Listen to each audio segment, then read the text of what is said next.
Әлеуметтік желілер мен мессенджерлерде еңбек және халықты әлеуметтік қорғау министрлігі су тасқынынан зардап шеккендерге өтемақы төлемдерін жүзеге асыратыны туралы жалған ақпарат таралуда.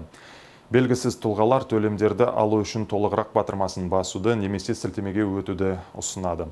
Мемлекет басшысының тапсырмасына сәйкес су тасқынынан зардап шеккен қазақстандықтарға бір жолғы төлемді жергілікті атқарушы органдар есебінен төленеді.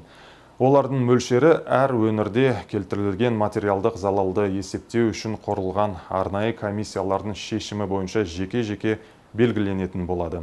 Тиісінше хабарламада көрсетілген сілтеме алаяқтардың азаматтардың жеке деректерін алу тәсілі болуы мүмкін.